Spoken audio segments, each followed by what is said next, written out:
tụi nói có vẻ chuyện tổ sẽ chúa chân chín cho lâu đi rồi một tụi lòng hết đi ế chú bây giờ thì phải rồi đấy 빠 그게 나 아우디 왜로 아래 야 리바이브 잡는 발 na là hi tiểu đông nó biết cái này gì à yếu bố hi thầu hơi tụt mấy rồi phui thấu rồi hey bây giờ phải rồi rồi phui thấu rồi A few moments later. 안 통화래 빠나 더러운요 một em đến rồi phui em bên nào đi đuổi đi mô nghe 아 fuck 또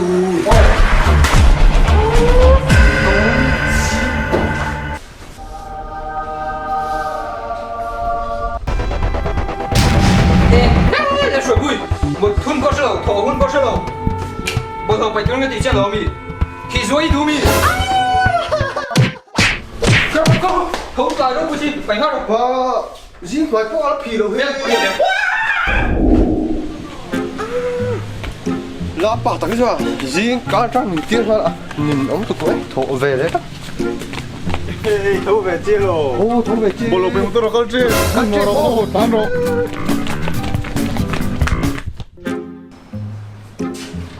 ui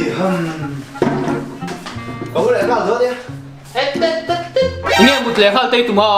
ít thổ lại này quá hay tụi lẽ mi thổ về đấy đó tỷ tụ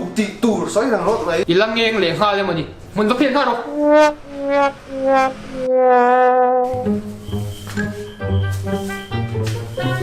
chỉ xem người ta có phiền đâu giờ dù mấy thấu lại chưa chưa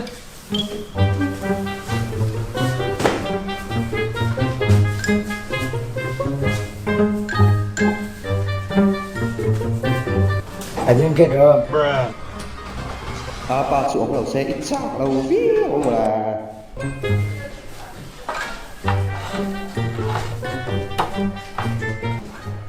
bol thấy rủ sổ hắn chuột nốt lá rồng bol hal bông chơi ba mà thấy chia về là riêng cá trong cái mặt đi chia vì cả nó tỷ tụ xoay thằng nó này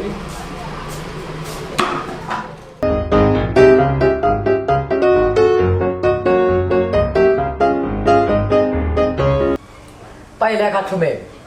cứng khúc này Hello, Information Center akan ration bufai retailer wala alam kena 에 투파 그래서 이렇게 아우 rồi à chú để sẵn lầu khen nhé mà tới lạc tiêu về restaurant tôi chú ăn là về thấy các tôi lẩu ê bây giờ tôi nghe xin chú yếu lạc sổ mấy tờ xe 빠가 보면은 ê bây giờ 기아의 카드야 ê rồi à thì đau chú tôi nghe xin chú lạc sổ mấy tờ xe cái gì để bốc quá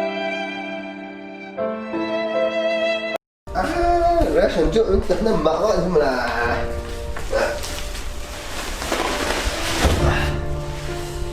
rồi con nó tục rồi không có xào liên tục có cháu à anh nghe căn tăng vào lại cho chúng khát tiền ra chú vui sớm sớm mà lòng căn bụt nếp lúc tục mấy ô anh bốc cho này nó sẽ chắc là một chắc luôn mà restaurant cái là tôi ba cả mua về lúc đó nha anh nó có xào Hello, guest alam kena point number 1 that true atan alam chú đi tìm tôi sẽ tới đó bị tội đâu tao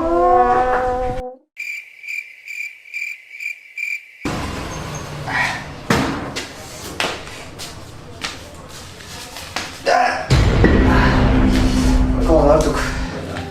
ba giống như lúc đó nha căn phá rồi về lúc căn chào lá vậy cái chèo thì về gì vậy em mình rồi chuyên mô ít tí tụi chuyên mô vóc cho bể lá in xuống á tùy khai á bố nà in xuống cái vật giá chuộc bố gắng xem mô ba mấy đầu tiên tao đang mua về lúc cái chào lúc tục một na hun ta chuyên mô ra na atam lúc tục